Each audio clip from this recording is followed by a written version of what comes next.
GIT की smart class में आप सभी का स्वागत है। और आज की क्लास हमारी अकाउंटिंग की क्लास से स्टार्ट हो रही है। और आज की क्लास में हम लोग पढ़ने वाले हैं lesson number 1, basic concept of financial accounting के बारे में। Basic concept of financial accounting के बारे में आज की क्लास में हम पढ़ने वाले हैं। तो देखिए, इसका सबसे पहले यहाँ पे इंट्रोडक्शन दिया है, और इंट्रोडक्शन आपके दो लैंग्वेजेस में दिया है, इंग्लिश और हिंदी दोनों भाषाओं में दिया है। तो जैसे कि सबसे पहले हम इंग्लिश लैंग्वेज को पढ़ते हैं। इसमें क्या कहा जा रहा है, ध्यान से समझिएगा आप लोग, ठीक है। यहाँ पे सबसे पहले ये कहा जा रहा है, इंट्रोडक्शन कह रहा है कि accounting is the process of classifying, recording and reporting enterprises business transaction. कह रहा है कि accounting is the process of classifying, यानी कि अकाउंटिंग यहाँ पे कह रहा है कि जो अकाउंटिंग आपका कह रहा है, accounting is the process of classifying, recording and reporting and business transaction. यानी कि यहाँ पे ये बताया जा रहा है कि किसी भी बिजनेस के ट्रांजेक्शन को, किसी भी इंटरप्राइजेस के बिजनेस के लेन देन का, क्लासिफाइंग का मतलब होता है वर्गीकरण, रिकॉर्डिंग और रिपोर्टिंग की हमारा क्या कहलाता है, अकाउंटिंग कहलाता है। नहीं समझ में आया? मतलब कि accounting is the process of classifying, recording and reporting an enterprises business transaction. यानी कि ट्रांजेक्शन का मतलब होता है लेन देन, इसका हिंदी होता है सौदा। तो यहाँ पे क्या बताया जा रहा है कि किसी भी बिजनेस के ट्रांजेक्शन के लेन देन का वर्गीकरण, उसका रिपोर्ट करना, उसको रिकॉर्ड करना, ये सारे प्रोसेस हमारे क्या कहलाते हैं, अकाउंटिंग कहलाते हैं। क्लियर हुआ? किसी भी बिजनेस के ट्रांजेक्शन का, किसी भी बिजनेस के ट्रांजेक्शन को रिकॉर्ड करना, उसको रिपोर्ट करना, प्लस उसके साथ साथ उसमें क्लासिफाइंग करना, ये सारा हमारा क्या कहलाता है, प्रोसेस अकाउंटिंग कहलाता है। और फिर यहाँ पे लिखा हुआ कि financial accounting is branch of accounting that is primarily concerned with the preparation of financial statement based on the business transaction. यानी कि फाइनेंशियल अकाउंटिंग की वह ब्रांच है, वह शाखा है। अकाउंटिंग इज ए ब्रांच, मतलब एक फाइनेंशियल अकाउंटिंग एक ब्रांच है, शाखा है अकाउंटिंग की। और कह रहा है कि जिसका जिसका कह रहा है कि मुख्य उद्देश्य, जिसका प्राइमरी उद्देश्य उस फाइनेंशियल लेन देन के आधार पे फाइनेंशियल स्टेटमेंट को तैयार करना। मतलब यहाँ पे क्या बताया जा रहा है कि financial accounting is branch, financial accounting एक प्रकार की ब्रांच है, और किसकी, अकाउंटिंग की। और फिर कह रहे हैं कि जो कंसल्ट करता है, जो प्रिपरेशन करने में फाइनेंशियल स्टेटमेंट का हेल्प करता है। और कब, तो अपने बिजनेस ट्रांजेक्शन के आधार पर, अपने बिजनेस ट्रांजेक्शन के आधार पे हम अपनी बिजनेस के जो भी स्टेटमेंट होते हैं उसको हम आसानी तरीके से क्या कर पाते हैं, प्रिपरेशन कर पाते हैं अकाउंटिंग के माध्यम से। और फिर यहाँ पे क्या बताया जा रहा है कि फाइनेंशियल अकाउंटिंग इज कह रहा है कि financial accounting help is determining the result, profit और लॉस। कह रहा है कि जो फाइनेंशियल अकाउंटिंग होती है, हेल्प का मतलब हेल्प करती है, सहायता करती है, और डिटरमाइनिंग का मतलब होता है निर्धारण करती है, रिजल्ट यानी कि परिणाम, और किसका, प्रॉफिट या लॉस। यानी कि हमारी बिजनेस की जो फाइनेंशियल अकाउंटिंग होती है, फाइनेंशियल अकाउंटिंग हमारा हेल्प करता है ये डिटरमाइन करने के लिए, निर्धारण करने के लिए कि हमारे बिजनेस में प्रॉफिट हुआ है या लॉस हुआ। क्लियर हुआ? अरे हमारे बिजनेस में दो ही होगा, दो ही में कोई भी एक हो सकता है, या तो आपके बिजनेस में प्रॉफिट होगा या तो आपके बिजनेस में लॉस होगा। दोनों तो पॉसिबल नहीं है कि आपके बिजनेस में प्रॉफिट और लॉस दोनों, दोनों एक दूसरे के पहलू। जैसे कि या तो आपके बिजनेस में या तो प्रॉफिट हो सकता है, या तो आपके बिजनेस में लॉस हो सकता है। ये डिपेंड करता है हमारे बिजनेस के आधार पर। और फिर यहाँ पे बताया जा रहा है कि financial accounting also help to define the financial position at the end of the period, end of the period. यहाँ पे क्या बताया जा रहा है कि financial accounting also help to financial position, वित्तीय स्थिति, at the end of the period. मतलब हम अपनी फाइनेंशियल अकाउंटिंग के हिसाब से, उसके आधार पे हम अपने बिजनेस की फाइनेंशियल पोजीशन का भी पता लगा सकते हैं। वो भी कब, तो जब हमारा मतलब हमारा फाइनेंशियल ईयर एंड होता है। यहां तक किसी को कोई प्रॉब्लम? देखिए, अभी इस समय जो फाइनेंशियल ईयर आपका चल रहा है, ये कौन सा फाइनेंशियल ईयर है, तो 24 और 25 आप बोल सकते हैं। 1 अप्रैल 1 अप्रैल 2024 1 अप्रैल 2024 को हमारा फाइनेंशियल ईयर स्टार्ट हुआ और 31 मार्च 2025 को हमारा फाइनेंशियल ईयर क्लोज होगा। 31 मार्च 2025 को हमारा फाइनेंशियल ईयर एंड होता है। वही बातें यहाँ पे लिखा हुआ है क्या, एंड ऑफ द पीरियड, मतलब ये एंड हो रहा है कब, 31 मार्च को। और जैसे ही 31 मार्च को हमारा बिजनेस जो है, बिजनेस की जो हमारा क्या होता है, हमारा जो फाइनेंशियल ईयर एंड होता है, उसी डेट को हम ये डिफाइन कर पाते हैं कि हमारी फाइनेंशियल पोजीशन क्या है, हमारे बिजनेस का वित्तीय स्थिति क्या है, कि हमारा बिजनेस किस ट्रेड पे गया हुआ है, हम आसानी तरीके से उसको ट्रैक कर पाते हैं। क्लियर हुआ। जैसे देखिए कब स्टार्ट होता है, 1 अप्रैल को हमारा फाइनेंशियल ईयर स्टार्ट होता है और 31 मार्च को हमारा फाइनेंशियल ईयर एंड होता है। और आपसे ये क्वेश्चन भी पूछा जाता है कि फाइनेंशियल ईयर का डेट क्या होता है, तो आप बता सकते हैं अभी जो फाइनेंशियल ईयर चल रहा है कौन सा फाइनेंशियल ईयर चल रहा है, तो 1 अप्रैल 2024 को स्टार्ट हुआ है और 31 मार्च 2025 को खत्म हो जाएगा। ये हमारे फाइनेंशियल ईयर होते हैं। जैसे एक छोटा सा मैं एग्जांपल आपको देना चाहूँ, जैसे कि आपके विद्यालयों में पहले जुलाई से एडमिशन किया जाता था बच्चों, लेकिन अब देखिए हिंदी मीडियम वाले बच्चों को 1 अप्रैल से स्टार्ट हो रहा है सेशन, 1 अप्रैल से बच्चों का एडमिशन स्टार्ट हो रहा है, तो भी हमारे फाइनेंशियल पोजीशन में, फाइनेंशियल ईयर में ही आता है, बैंक में चलता ही है। और अपना बिजनेस हम इसी उद्देश्य के लिए आधार पे लेकर के चलेंगे। हम अपनी टैली में जो भी वर्क करेंगे, हम अपने टैली में जो भी वर्क करेंगे, इसी डेट के हिसाब से हम आसानी तरीके से अपना ट्रांजेक्शन करेंगे। सारा जो कुछ भी हमको ओवरऑल करना होगा अपनी अकाउंटिंग में, इसी डेट के हिसाब से हम चलेंगे। समझ में आ रहा है ना। तो इसके पहले कौन सा आपका फाइनेंशियल ईयर बीता हुआ है, 22 और 23, सॉरी 23 और 24, इसके पहले 22 और 23, इसके पहले 21 और 22, ये हमारी फाइनेंशियल ईयर होता है, जिसको कि हम आसानी तरीके से समझ पाते हैं। इसको कॉपी में मेंशन कर लीजिएगा, नहीं तो ये बड़ी जल्दी भूलता भी है। हमारा जो फाइनेंशियल ईयर है 1 अप्रैल 2024 को स्टार्ट हुआ है और 31 मार्च 2025 को एंड होता है।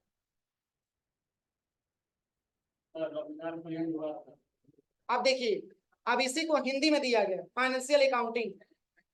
अकाउंटिंग का मतलब होता क्या है, लेखांकन, लेखांकन बोला जाता है। देखिए इसी को हिंदी में बताया गया है, कह रहे कि किसी भी इंटरप्राइजेस के बिजनेस के लेन देन का वर्गीकरण, क्लासिफाइंग मतलब क्या होता है, वर्गीकरण, रिकॉर्डिंग और रिपोर्टिंग का प्रोसेस हमारा क्या कहलाता है, अकाउंटिंग कहलाता है। मतलब हम अपने बिजनेस में जो मान के चलिए कि लेन देन का जो वर्गीकरण करते हैं, उसको जो हम रिकॉर्ड करते हैं, उसका जो हम रिपोर्ट तैयार करते हैं, इस पूरे प्रोसेस का नाम आपका अकाउंटिंग दिया जाता है। और फिर यहाँ पे बताया जा रहा है कि फाइनेंशियल अकाउंटिंग की वह ब्रांच है, वह शाखा है, जिसका प्राइमरी उद्देश्य उस बिजनेस के फाइनेंशियल लेन देन के आधार पर फाइनेंशियल स्टेटमेंट तैयार करना। इंटरप्राइजेज हमारा एक प्रकार का बिजनेस होता है, जैसे बिजनेस में इंटरप्राइजेज नहीं होता है, मान के चलिए कि आरडी इंटरप्राइजेज हो गया, आपका आरके इंटरप्राइजेज हो गया, तो ये हमारे बिजनेस होते हैं।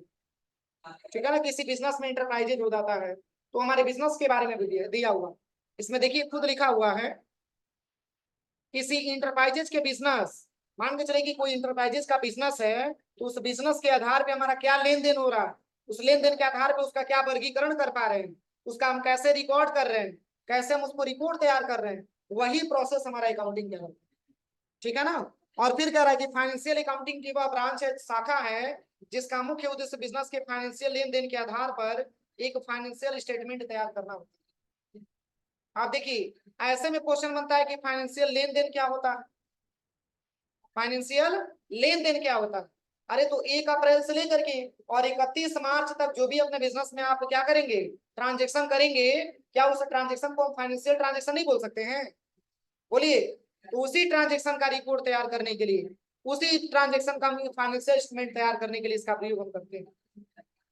और फिर कह रहा है कि फाइनेंशियल अकाउंटिंग के द्वारा हम उस बिजनेस के रिजल्ट यानी कि लाभ और हानि का भी पता लगा सकते हैं। कह रहा है कि फाइनेंशियल अकाउंटिंग के द्वारा हम उस बिजनेस के रिजल्ट यानी कि लाभ या हानि का भी पता लगा सकते हैं। मतलब 1 अप्रैल से आपने अपना ट्रांजेक्शन स्टार्ट किया, 1 अप्रैल से अपनी बिजनेस स्टार्ट किया और 31 मार्च को ले जाकर के अपनी बिजनेस आप क्लोज कर रहे हैं, तो इनके बीच की जो टाइमिंग होगी, इनके बीच का जो टाइमिंग में जो ट्रांजेक्शन मैंने किया होगा, उसी के आधार पे हम ये पता लगा सकेंगे कि हमारा बिजनेस किस ट्रैक पे गया होगा। हमारा बिजनेस प्रॉफिट की तरफ गया है या हमारा बिजनेस लॉस की तरफ गया होगा। और फिर कह रहा है कि फाइनेंशियल अकाउंटिंग के द्वारा हम अकाउंट अवधि के समाप्त होने पर उसकी वित्तीय स्थिति का भी पता लगा सकते हैं। अब देखिए समाप्त कब हो रहा है, 31 मार्च को समाप्त हो रहा है। 31 मार्च को स्टेटमेंट के जरिए हम ये पता करेंगे कि हमारे बिजनेस की फाइनेंशियल पोजीशन क्या, मतलब कि हमारा बिजनेस किस ट्रैक पे गया हुआ है, प्रॉफिट की तरफ गया हुआ है कि लॉस की तरफ गया हुआ है। यहां तक कोई प्रॉब्लम? चलिए अगला जो पॉइंट आपका दिया है, नेक्स्ट आपका जो पॉइंट आपका दिया है, ये है आपका सबसे पहले ऑब्जेक्टिव। और क्या लिखा है? ऑब्जेक्टिव ऑफ फाइनेंशियल अकाउंटिंग, यानी कि फाइनेंशियल अकाउंटिंग की विशेषताएं क्या होती हैं। ऑब्जेक्टिव का मतलब विशेषता, वो ऑब्जेक्टिव नहीं, ऑब्जेक्टिव टाइप क्वेश्चन पेपर वो सब नहीं। ऑब्जेक्टिव का मतलब होता है विशेषता, यानी कि हमारी फाइनेंशियल अकाउंटिंग की विशेषताएं क्या। तो देखिए इसमें पहला पॉइंट क्या लिखा है, पढ़िए, किसी भी अकाउंटिंग पीरियड में होने वाले प्रॉफिट या लॉस को निर्धारित करना। हमारे बिजनेस का, हमारे फाइनेंशियल अकाउंटिंग का ये सबसे पहला अगर विशेषता देखा जाए तो हम आसानी तरीके से यहाँ पे ये बताया जा रहा है, सबसे पहले यहाँ पे जो ऑप्शन दिया है, यहाँ पे ये बताया जा रहा है कि किसी भी अकाउंटिंग पीरियड में होने वाले प्रॉफिट या लॉस को निर्धारित करना। हम अपने बिजनेस में प्रॉफिट किए हैं या लॉस किए हैं, इसका निर्धारण भी हम आसानी तरीके से अकाउंटिंग से कर पाते हैं, अपने फाइनेंशियल अकाउंटिंग से कर पाते हैं। फिर सेकंड पॉइंट क्या दिया, कह कि अकाउंटिंग पीरियड के समाप्त होने पर बिजनेस के फाइनेंशियल पोजीशन का पता लगाना, जो मैंने अभी आपको बताया। जब अकाउंटिंग हमारा समाप्त होता है, हमारा पीरियड एंड होता है, तो उस केस में हम ये देख पाते हैं कि हमारा बिजनेस किस ट्रैक पे गया हुआ। अब चलिए अगला क्या पॉइंट दिया, तो कह रहे हैं कि बिजनेस के, किसी भी बिजनेस के ऑनर, ऑनर का मतलब क्या होता है? मालिक होता है। किसी भी बिजनेस के ऑनर, इन्वेस्टर, इम्प्लाई, गवर्नमेंट या दूसरी इंटरेस्टेड पार्टियों की जरूरत के अनुसार फाइनेंशियल इंफॉर्मेशन रिपोर्ट तैयार करना। जैसे कोई बिजनेस है, उस बिजनेस के कोई ऑनर होंगे, ऑनर का मतलब मालिक, और मालिक होता कौन है? जो बिजनेस में पूंजी लगाता है वही तो मालिक है। अगर हम पूंजी लगा रहे हैं तो हम ही मालिक हो गए, आप पूंजी लगा रहे हैं तो आप मालिक हो गए, क्योंकि हानि और लाभ का जिम्मेदार वही व्यक्ति होता है जो बिजनेस में पूंजी लगाता है। अगर उसके बिजनेस में लॉस होता है तो उसका जिम्मेदार वही है, अगर उसके बिजनेस में फायदा होता है उसके जिम्मेदार वही है, क्योंकि टोटली बिजनेस में कैपिटल लगाने का काम कौन किया है? प्रोप्राइटर किया है, मालिक किया है। हाँ, शेयर धारक में भी हो सकता है। इन्वेस्टर कोई ऐसा है जो काफी मात्रा में पैसा इन्वेस्टमेंट किया है, फिर ऐसा कोई इम्प्लाई है या कोई गवर्नमेंट का इम्प्लाई है, ठीक है, या इंटरेस्टेड पार्टी, मतलब कोई और भी इंटरेस्ट पार्टियां हैं जो हमारे बिजनेस में आना चाहती हैं, उसके जरूरत के हिसाब से, उसके रिक्वायरमेंट के हिसाब से हम उस बिजनेस के फाइनेंशियल इंफॉर्मेशन, यानी कि हम एक रिपोर्ट तैयार करते हैं। क्लियर हुआ? तो ये सब हमारे अकाउंटिंग की क्या थे? विशेषताएं थी, जो कि आपको मैंने इसके बारे में बताया। अब चलिए, अब अगला पॉइंट आपका क्या दिया, advantage of financial accounting. Advantage का मतलब होता है फायदा, लाभ, मतलब कि फाइनेंशियल अकाउंटिंग से क्या क्या फायदा है, कौन कौन सी लाभ है हमको। तो देखिए इसमें पहला पॉइंट आपका क्या दिया, रिकॉर्ड द बिजनेस ट्रांजेक्शन। इसमें जो पहला पॉइंट आपका दिया है, इसमें लिखा है कि रिकॉर्ड द बिजनेस ट्रांजेक्शन, यानी कि अपनी बिजनेस के ट्रांजेक्शन को हम रिकॉर्ड कर पाते हैं, किसमें? Financial accounting. समझ में आ रहा है ना? रिकॉर्ड कर पाते हैं अपने पूरे बिजनेस के ट्रांजेक्शन को अपनी फाइनेंशियल अकाउंटिंग में। सेकंड पॉइंट क्या दिया है, डिटर्मिनेशन ऑफ प्रॉफिट और लॉस। डिटर्मिनेशन का मतलब निर्धारण, हम अपने बिजनेस का निर्धारण कर पाते हैं कि हमारे बिजनेस में प्रॉफिट हुआ है या लॉस हुआ। आर दिया है, आर का मतलब या तो प्रॉफिट होगा या तो लॉस होगा। और फिर यहाँ पे दिया कि डिटर्मिनेशन ऑफ बिजनेस, अपने बिजनेस का हम एक निर्धारण कर पाते हैं कि हमारा बिजनेस का स्थिति क्या है। समझ में आ रहा है? इसके बाद से अगला क्या पॉइंट दिया है, ट्रैक प्रोग्रेस ऑफ बिजनेस। अब हम ये भी ट्रैक कर पाते हैं कि हमारी बिजनेस की प्रोग्रेसिव रिपोर्ट क्या है। किस साइड में जा रहा है, प्रॉफिट की तरफ जा रहा है कि लॉस की तरफ जा रहा है। अगर लॉस की तरफ जाता होगा तो भी हम आसानी तरीके से उसको कंट्रोल करने का काम करते हैं। तो हमने बिजनेस के ट्रैक कर पाना, अपने बिजनेस को ट्रैक करके हम आगे बढ़ाने का काम वो भी हम करते हैं, तो फाइनेंशियल अकाउंटिंग के ही माध्यम से कर पाते हैं। समझ में आ रहा है ना? जैसे कि मान के चलिए कि हमने पूंजी बहुत ज्यादा अपने बिजनेस में नहीं लगाया, मात्र 10,000 रुपया लगाया है, और हम उसको ट्रैक नहीं करेंगे तो पता चलेगा कि पूरा हमारा लॉस हो जाएगा। तो उसको ट्रैक करना जरूरी है कि नहीं है? उसको ट्रैक करना बहुत ज्यादा जरूरी है। तो जो बड़े बड़े लेवल के पूंजीपति लोग होते हैं वो छोटे छोटे टाइम पे ना मतलब उसको ट्रैक करके कुछ महीनों पे अपना ट्रैक करते हैं, लेकिन जो बड़े बड़े लेवल के जो व्यक्ति नहीं है, जो छोटे रकम मतलब व्यक्ति हैं, वो अपना स्टार्टिंग लेवल से अपनी प्रोग्रेसिव रिपोर्ट देखते रहते हैं कि हमारे बिजनेस का प्रोग्रेसिव रिपोर्ट क्या है। नहीं तो पता ही चले कि हमको उतनी क्षमता नहीं है और ऑटोमेटिक हमारे बिजनेस में इतने रुपए का लॉस हो गया, हार्ट अटैक आ गया, उसी दिन हम खत्म हो जाएंगे। और ट्राई करते चलेंगे तो अपने बिजनेस को हम आसानी तरीके से प्रोग्रेसिव रिपोर्ट दे करके अपने बिजनेस को अच्छे तरीके से हैंडल करके चल पाते हैं। अगला क्या दिया है, कॉम्प्लीमेंट्स विद लीगल रिक्वायरमेंट। अब देखिए आपका बिजनेस एक लीगल रिक्वायरमेंट के अंतर्गत होना चाहिए। अब फर्जी आपने कोई बिजनेस डाल दिया और पता चला कि आपको आपकी बिजनेस बंद हो गई। अगर आपकी बिजनेस लीगल रिक्वायरमेंट की होगी तो पहला ऑप्शन तो ये है कि इससे फायदा आपका ये होगा कि मान के चलिए आपसे जुड़े जो भी व्यापारी होंगे, चाहे जो भी बिजनेसमैन होंगे, अगर आपसे कोई दिक्कत आती है तो आप आसानी तरीके से अपने डॉक्यूमेंट के हिसाब से अपने बिजनेस को लीगल दिखा करके आप उसके ऊपर कुछ केस भी कर सकते हैं। लेकिन कब करेंगे, तो जब आप हर तरीके से अपनी मजबूती रहेगा तब। अब पता चला कि इलीगल बिजनेस हम कर लिए और किसी और पे हम ब्लेम लगाने जा रहे हैं, हो पाएगा? संभव हो पाएगा? इसलिए आपकी बिजनेस एक लीगल रिक्वायरमेंट की होनी चाहिए, ताकि अगर आपके बिजनेस में कोई दिक्कत होती है तो आप आसानी तरीके से अपने बिजनेस के पूरी सबूतों को आप दिखा सकें। अगला क्या पॉइंट दिया है, डॉक्यूमेंट्री एविडेंस। आपके बिजनेस में डॉक्यूमेंट की जरूरत आएगी, बोलिए, क्योंकि जब तक डॉक्यूमेंट नहीं रहेगा अपने बिजनेस को आप कैसे चला पाएंगे। जैसे हम बिजनेस स्टार्ट करने से पहले अपने बिजनेस का रजिस्ट्रेशन करवाते हैं, उसका एक डॉक्यूमेंट हमको क्लियर होता है। कल की डेट में अगर बिजनेस में हमारी कोई छापा वगैरह पड़ता है या अधिकारी कोई डिस्टर्ब भी करता है या कहीं अगर हमको कोर्ट में भी जाने की जरूरत पड़ती है तो भी हम अपनी आसानी तरीके से सही अपना इंफॉर्मेशन दिखा करके, सही डॉक्यूमेंट दिखा करके हम अपने बिजनेस को आसानी तरीके से आगे बढ़ाने का काम करें, इससे हमको कोई दिक्कत ना हो। समझ में आ रहा है ना? तो आपके डॉक्यूमेंट जब मजबूत रहेंगे तभी आप इस काम को कर पाएंगे। कोई दिक्कत यहाँ तक? तो ये सारे हमारे बिजनेस के क्या होते हैं, एडवांटेज होते हैं। समझ में आया कि नहीं है? बोलिए, समझ में आया है? चलिए अगला जो नेक्स्ट पॉइंट आपका दिया है, नेक्स्ट जो पॉइंट आपका दिया है, देखिए यहाँ पे क्या बताया जा रहा है, phase of the accounting cycle. अब अकाउंटिंग साइकिल के कौन कौन से फेज होते हैं, कौन कौन से भाग होते हैं। तो जैसे देखिए आपके अकाउंटिंग साइकिल के कौन कौन से भाग यहाँ पे दिया है, the following chart will be depict the different phase process of the accounting cycle as shown in chart 1.1। मतलब यहाँ पे इसी चार्ट के हिसाब से आपको अकाउंटिंग करना होता है। कैसे इसको हम समझेंगे, तो देखिए इसमें पहला पॉइंट आपका क्या दिया है, अंडर स्टेटिंग द ट्रांजेक्शन। कोई भी ट्रांजेक्शन को हम सबसे पहले क्या करेंगे, समझेंगे। क्या करेंगे, समझेंगे। सेकंड पॉइंट क्या दिया है, जर्नल एंट्री दिया है। देखिए जनरल और जर्नल में अंतर होता है। जर्नल इसका हिंदी होता है रोजनामचा और जनरल का मतलब होता है सामान्य। दोनों में अंतर समझिएगा। यहाँ पे जर्नल का उच्चारण जे से किया जा रहा है लेकिन उसमें जनरल का उच्चारण जी से किया जाता है। उसमें जनरल का मतलब सामान्य होता है और इसमें जर्नल का मतलब रोजनामचा होता है। तो सबसे पहले हम ट्रांजेक्शन को क्या करेंगे, समझेंगे। सबसे पहले ट्रांजेक्शन को समझेंगे, समझने के बाद उसकी एक जर्नल एंट्री करेंगे और तब जाकर के उसकी हम एक लेजर पोस्टिंग तैयार करेंगे और तब जाकर के उसका हम एक ट्रायल बैलेंस बनाएंगे और तब जाकर के प्रॉफिट एंड लॉस अकाउंट हम क्लियर करेंगे और तब जाकर के लास्ट में हम बैलेंस शीट तैयार करेंगे। समझ में आ रहा है ना?